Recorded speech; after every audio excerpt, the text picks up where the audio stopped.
16:29 hours, our dispatch received reports of gunshots fired at the park. Upon arrival, law enforcement found a male victim, later identified as 25-year-old Mr. Jackson, deceased from multiple gunshot wounds, laying in the area near the gazebo.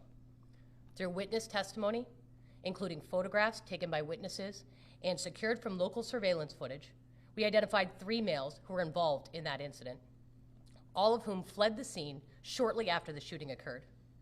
With the assistance of the sheriff's K-9 unit, a track was initiated, and within a very short time, officers were able to locate the individuals hiding in the water in a nearby swampy area adjacent to Pine Street in Milton.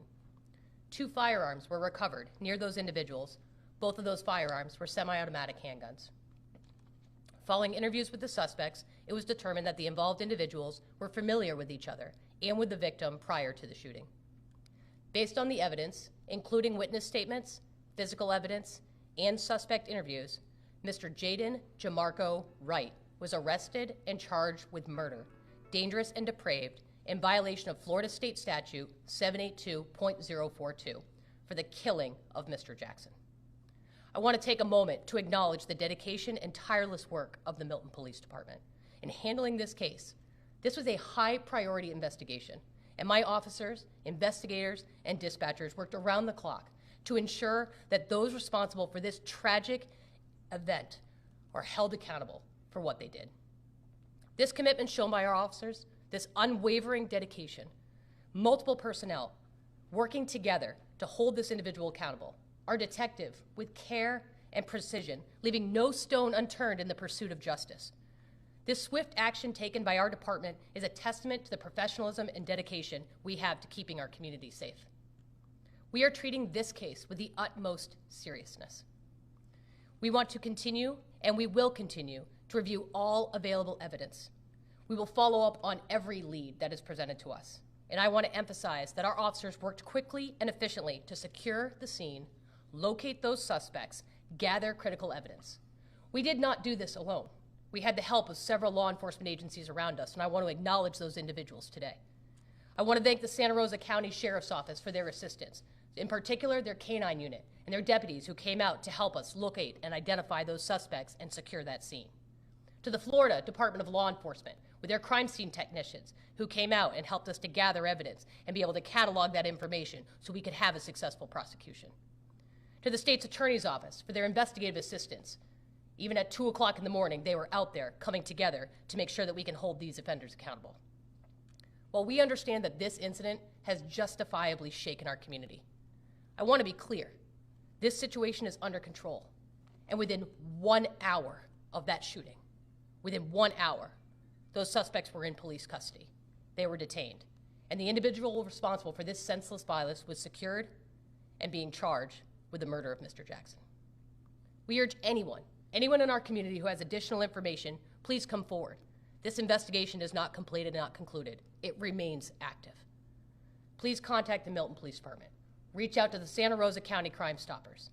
And lastly, and most importantly, I want to express my condolences to the family and loved ones of Mr. Jackson. This is a deeply tragic loss. We are committing to supporting each and every one of you through this difficult process. We will keep the public informed, and we will continue to do everything we can to keep the city of Milton safe. Thank you, and I will now take any questions that you have. Frank, have investigators been able to determine any potential motive? So at this time, what we can confirm that this was not a random act of violence. We know that these 2 individuals knew each other, and that there was some intentional meeting. We are still investigating the motive. We are working through a series of information to try to determine what led up to this incident. But we know that it was not random. There was an intentional meeting by those individuals. The other individuals that haven't been charged, is my understanding. I mean, can you talk to us to the extent of their questioning, and do you believe they'll be charged? It's difficult to know at this time. One of the important elements of an investigation and a proper investigation is to investigate all leads and follow those through. I can say that we continue to go through working with our local partners. We have ballistic evidence that is en route to the scene through the Florida Department of Law Enforcement to determine whether or not the firearms recovered were in fact utilized in the shooting. Some of those answers will give us answers to the questions you just asked today. Chief, what could you say to the community? You know, this happened near in a park that citygoers frequent. So So what can you tell the community if they may have children that want to go and visit this park? Absolutely. We understand the concerns of the community, especially when it comes to safety and well-being, and especially of our children. That is our top priority. We want to reassure folks that we have been doing active patrols in this region. We are addressing every possible safety initiative out there. This is an incredibly safe community where sometimes we have individuals who come back to our community to do harm. We want to make it clear, if you come here to do harm, you will be held accountable. Chief, you mentioned this is an isolated incident. Is there a problem with things like gang activity in the city of Milton, or drugs, or are there any particular issues that you feel are on the rise here? We have no indication that this incident had any gang-related affiliation at all. In fact, we do not have any incident or any indication that we've seen gang-affiliated activity here. This is an incident where there were individuals who knew each other.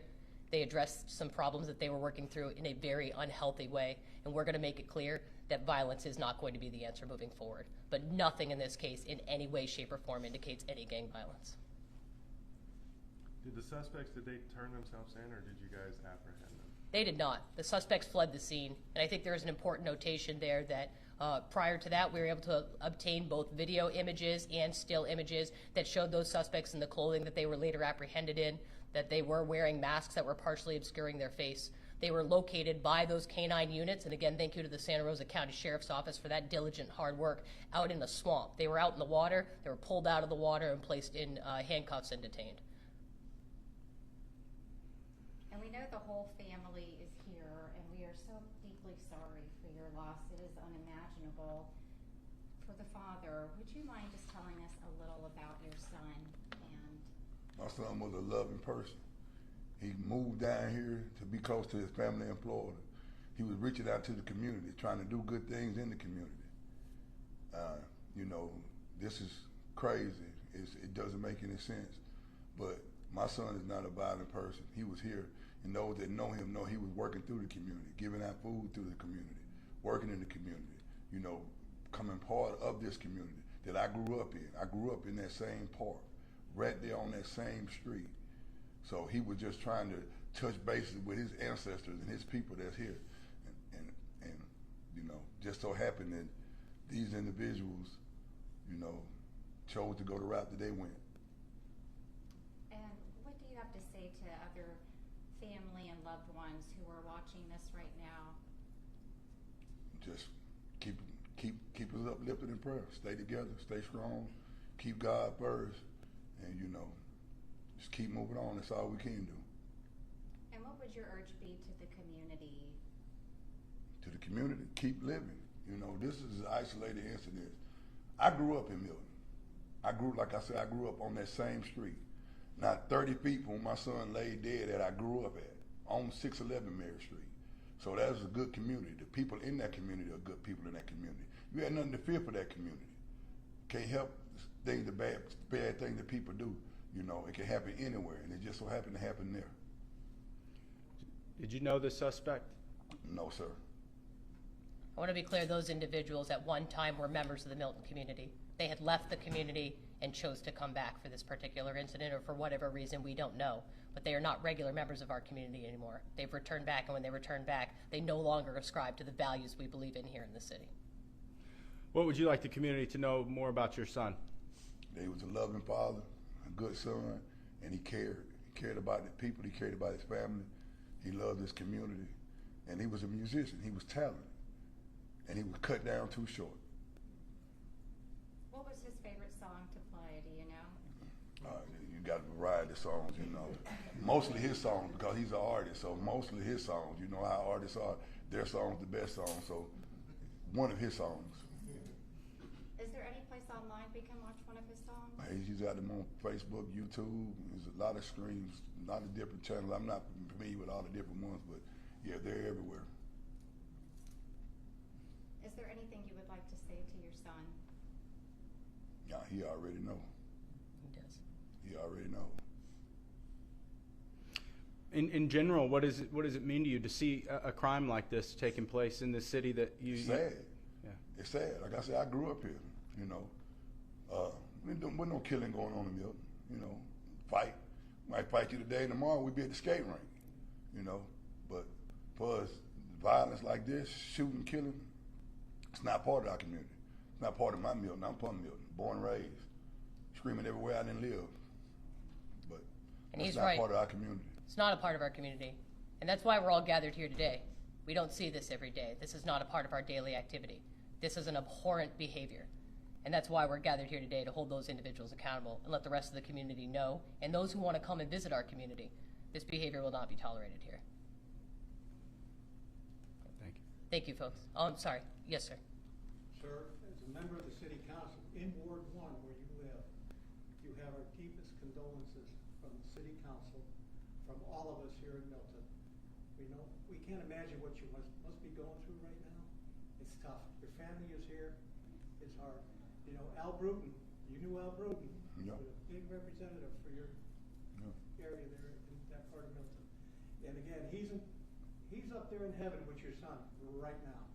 He's in a better place. I know that's hard for you to, it's hard to accept, you know, I mean, it's tough to accept that, but it is true that he's in a good place, a better place than he was yesterday. And you do have, again, you have our condolences for the whole city of Milton and for the city council here in Milton. Again, we're so sorry for your loss. Thank you. Yes, ma'am. I'm Trayvon's aunt, and I just wanted to say that we love Trayvon, and like my brother said, he was a wholesome young man. He gave out food to the community, chili and chili dogs. I didn't think nobody would want, but he made sure that he made an impact on the community. He came here to be different, and he was. And we want people to know that he was loved, that he was not just an individual on his own.